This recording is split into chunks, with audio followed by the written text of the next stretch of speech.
جیسے انسان کی جو زندگی ہے نا، شروع جب ہوتی ہے انسان اس کا بچپنا ہوتا ہے، ایسے ہی نا ایک بچپن کا دور گزرتا ہے، پھر لڑکپن آ جاتا ہے جسے نوجوانی کہتے ہیں۔ بچپن پیدا ہونے سے لے کر ممکن ہے 10-11 سال کی عمر تک ہوتا ہو، اس کے بعد پھر لڑکپن یا نوجوانی شروع ہو جاتی ہے جو 16-17 سال کی عمر تک رہتی ہے۔ پھر اس کے بعد جوانی کا دور ہے جو ممکن ہے 35-40 سال کی طرف پہنچ جاتا ہے۔ پھر اس کے بعد بڑھاپا، 40 سال کے بعد پھر ایسے سورج نصف النہار کے بعد ایسے نیچے جانا شروع ہو جاتا ہے۔ یہ انسان کی زندگی میں دور ہے، بچہ ہے، نوجوان ہے، جوان ہے، پھر بڑا ہو جاتا ہے، بزرگ ہو جاتا ہے۔ یہ انسان کی زندگی میں ایسے دور گزرتے نہیں گزرتے۔ ابھی آپ کیا ہیں، بعض آپ میں بچے ہیں، بعض نوجوان ہیں، اور بعض ممکن ہے کہ 18-19 سال کے ہوں، وہ کیا ہوں، جوان ہوں۔ ایسے ہی ہے نا۔ مکتب تشیع بھی اسی میں ایسے ہی گزرا ہے غیابت کبریٰ کے بعد۔ غیابت کبریٰ کے بعد چونکہ جب امام آئے تو شیعہ منتشر تھے، حکومت کی گرفت بہت زیادہ تھی، جو مخالف حکومت تھی اس نے توڑ دیا تھا شیعوں کی طاقت کو، بکھر گئے ہوئے تھے، ڈرے ہوئے تھے، سہمے ہوئے تھے، لہذا امام کو پردہ غیبت میں جانا پڑ گیا۔ اب جب تک شیعہ آمادہ اور تیار نہیں ہوں گے امام نہیں آئے گا۔ پہلے 11 امام شہید ہو گئے، مار دیے گئے،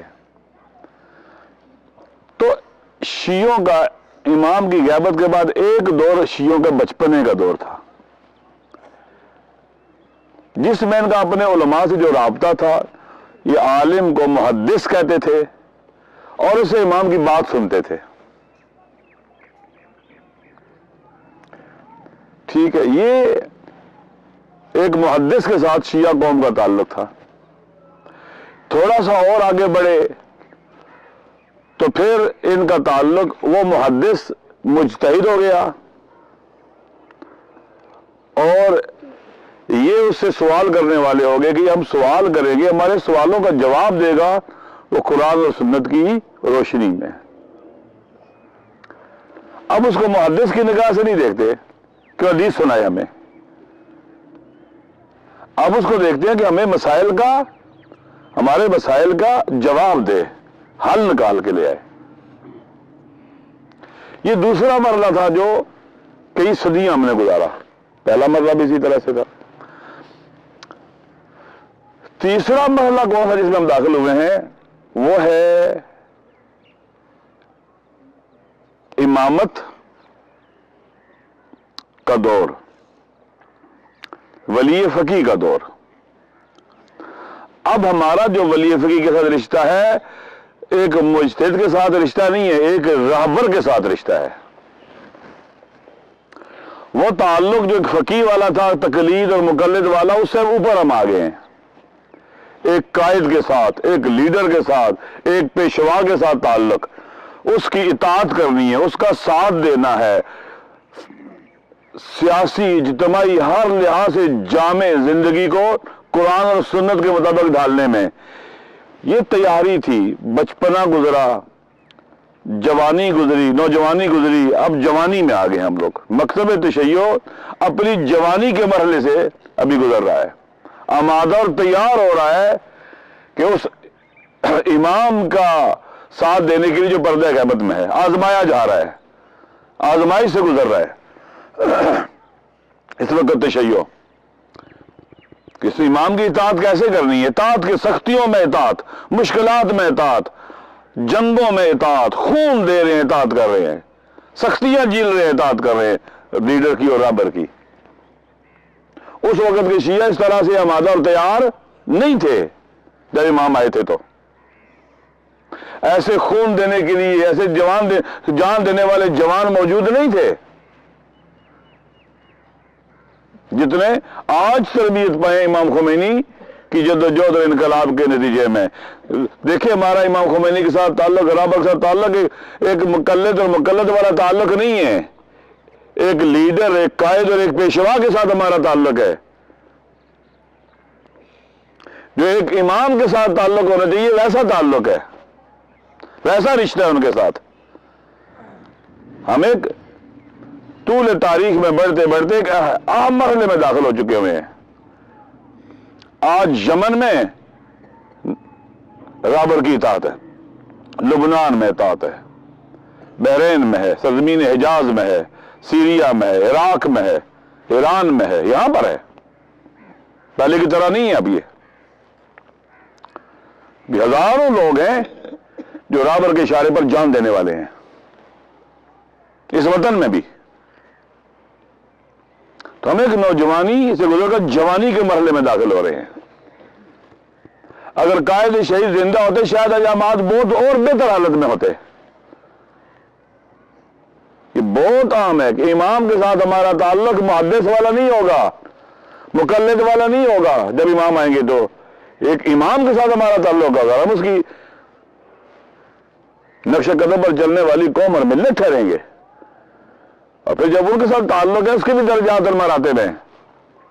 پہلا تعلق ہے اطاعت کا تعلق، کہ ہم نے ان کے اوامر کی اطاعت کرنی ہے، درست ہے۔ اطاعت سے بالا تر تعلق ہے تبعیت، اتباع ہے ان کی۔ طبیعت کا تعلق ان کی اتباع ہے، یعنی وہ زبان سے کہیں نا، آپ سمجھیں کیا کرنا چاہیے، آپ اپنے آپ کو ان کے ساتھ میچ کر کے چلیں، ملا کے چلیں، سمجھیں کہ ہاں یہ ان کی اشارہ سمجھ جائیں، کہنے کی ضرورت ہی نہ ہو، اتباع۔ دیکھیں وہ کدھر جانا چاہتے ہیں پیچھے چل پڑے، بس کہنے کی ضرورت ہی نہ ہو، اطاعت وہاں تھی جہاں آرڈر ہوتا ہے۔ ہم اپنے لیڈر، قائد اور پیشوا کے ساتھ آمادہ اور تیار ہو رہے ہیں کہ بارہواں امام آ جائے، پردہ غیبت سے ظہور کرے وہ۔ اور جب اس مرحلے میں پہنچے ہیں تو آپ سمجھ لیں کہ ہم ظہور کے بہت قریب ہیں، ہم ظہور کو حس کر سکتے ہیں ابھی۔ آپ جائیں یمن میں حس کریں گے ظہور امام حس کریں گے، محسوس کریں گے، پوری سرزمین پر جو امام کے ظہور سے تعلق رکھتی ہے، سرزمین خراسان سے لے کر یمن تک۔ تو یہ جو رشتہ ہے، جو ایک پیشوا کے ساتھ، ایک رہبر کے ساتھ، ایک نائب امام کے ساتھ، ایک ولی فقیہ کے ساتھ جو رشتہ ہے، وہ تقلیدی رشتہ نہیں ہے۔ وہ ایک محدث اور حدیث سنانے والے کے ساتھ، محمد بن یعقوب کلینی کے ساتھ ہمارا تعلق نہیں ہے، علامہ باقر مجلسی کے ساتھ تعلق نہیں ہے۔ یہ اس سے بالا تر ایک فقیہ کے ساتھ بھی نہیں ہے، مجتہد کے ساتھ بھی نہیں ہے، تقلید والا نہیں ہے، اس سے بالا تر ہے۔ طول تاریخ میں تشیع امام کے ساتھ ہمارا کون سا تعلق ہوگا؟ محدث والا نہیں ہے، ایک فقیہ والا نہیں ہے، کون سا ہے؟ امام ہے وہ ہمارا، ہم نے اس کی اطاعت کرنی ہے۔ یہ ہماری ٹریننگ ہو رہی ہے، ہماری تربیت ہو رہی ہے اس وقت۔ ہم چلتے چلتے ایک پروسیس سے گزرتے گزرتے اپنی جوانی کے مرحلے میں داخل ہو چکے ہیں مکتب تشیع، اور اس کی جوانی کے جوہر نظر آ رہے ہیں، لبنان میں نظر آ رہے ہیں، جوان ہے تشیع۔ سرزمین ایران پر پوری دنیا مقابلے میں آئی، جوان ہے تشیع۔ سرزمین عراق پر تشیع کی جوانی نظر آ رہی ہے، سرزمین سوریہ میں بھی نظر آئی ہے۔ کربلا میں 72 اپنے امام کے ساتھ تھے، محفوظ ہو گئے، باقی نہیں محفوظ ہوئے۔ جتنا ہم اپنے رہبر سے مربوط ہو جائیں گے، جتنا اس کے قریب ہو جائیں گے، اتنا ہی ہم انحراف سے، پستی سے محفوظ ہو جائیں گے میرے بیٹے۔